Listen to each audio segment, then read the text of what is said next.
Welcome in or welcome back to my channel, Wanderer. I'm Lana. In today's video, I'm so excited to show you how I designed and decorated my cozy train station here on Tinker's Trinkets. Now, I do need to warn you, friend, this speed build ended up being so detailed and so long that I had to break it into 3 separate parts. So if you love long, cozy videos and ambient music, you're in for a treat.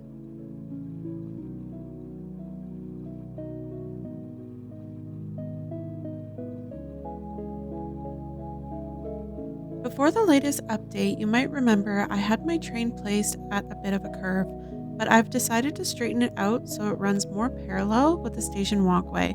It just felt more natural this way. Of course, this meant I had to re-terraform the entire area behind the train. The wide open space back there just wasn't working anymore, so it all got a makeover. And while I was on that terraforming spree, I also reshaped the land next to the station by my workshop. I wanted it to feel mountainous, like the train was to weave through rugged valleys and hills on its journey. I'm going to let the background music take over for a bit here. Snuggle in and enjoy the cozy vibes.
Once the terrain felt just right, I jumped into decorating the station itself. I used stacked industrial shelves with the cut method to create the stairs. They're so versatile and they match the slightly industrial worn-in aesthetic that I'm going for. You'll also notice that I test a lot of different items. I didn't come to this build with a fixed plan.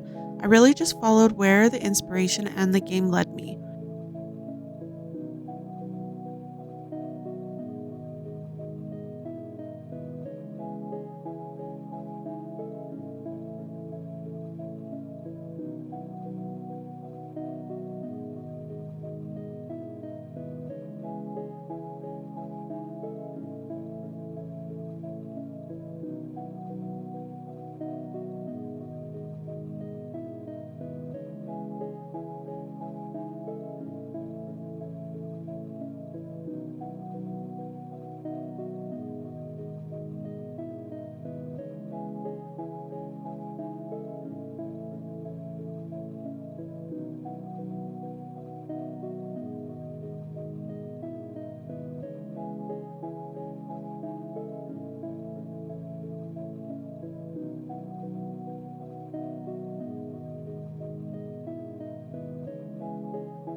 A foundation of my outdoor decorating style is really leaning into the natural elements.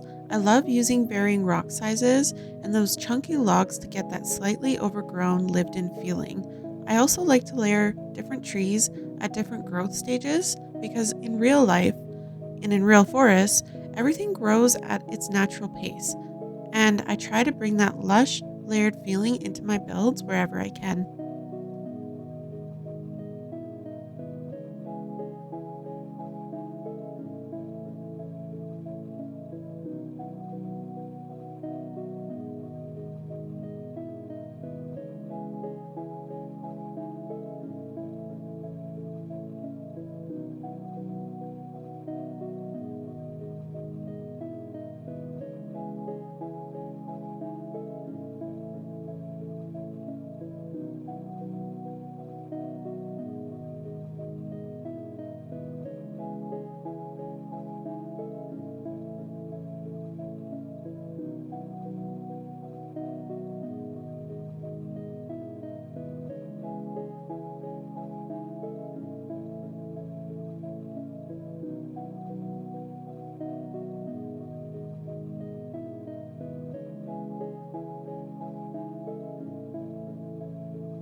Next, we're decorating the platform itself, which came with its own set of challenges. You can't place certain items on the builder's bridge or along its borders, so I use the bowl method to sneak benches and side tables into place. I even use a fun little glitch to lay books on their sides, adding more personality and coziness. You'll find that when I'm working on a build this big, I don't decorate in a straight line. I jump around from station to environment and then back again. Sometimes I need to let ideas simmer before I fully commit to them, so I work elsewhere while they marinate.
To make the train look like it's really resting on a proper track, I laid down square stone pavers and then layered Paltec floor vents on top. That combo to me gives the illusion of a grounded, realistic track base, and those little touches really bring the whole scene to life.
As I started decorating the entrance from the plot's edge, I realized that I was running out of space. I needed just a little more room to flesh it out. So I used another glitch. I sunk a grid of wooden floors down just below the border, giving me a sneaky spot to add more decor. Don't worry, I'll be doing a full video soon covering all my favorite glitchy hacks, including this floor sinking method.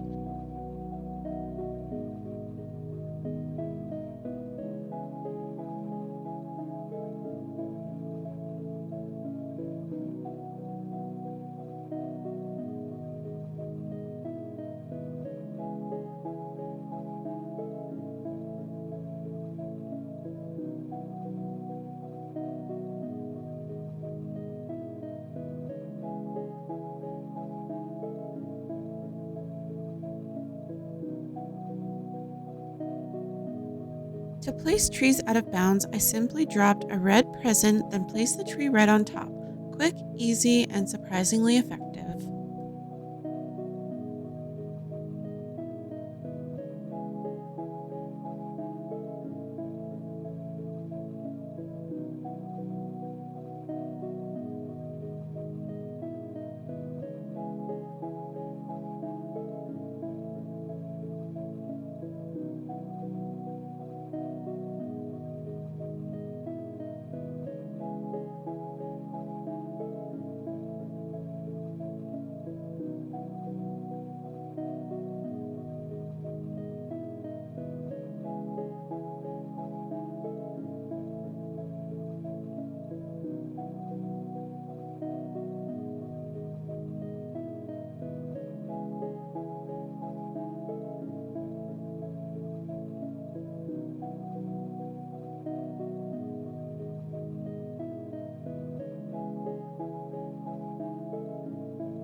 One thing I always strive for with my plots is intentionality. Every single item is placed with a purpose. That's part of why it takes me so long to finish a build. I want visitors to feel like they're stepping into a fully realized little world, a world filled with love and warmth.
And honestly, the new builder set brought so much life into this project.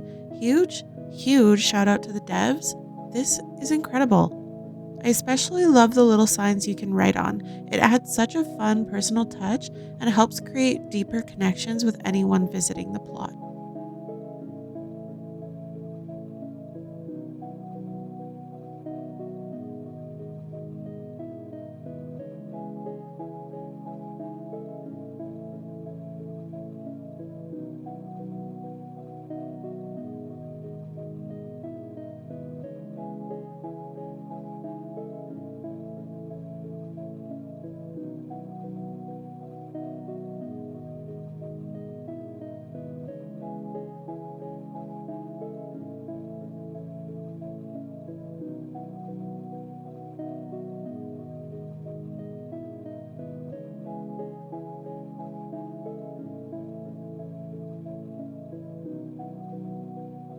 If you've made it this far, thank you truly. I'm so glad you were here with me to cozy up today. In part 2, we'll be building and decorating the train's water tower, a fun and realistic nod to old steam trains from back in the day. What did you think of today's speed build? I'd love to hear your thoughts down in the comments. And as always, if there's a build idea that you'd love to see me try, leave it down below as well. I'm always happy to hear about it. Thanks again for being here. I'll see you in part 2. Bye bye!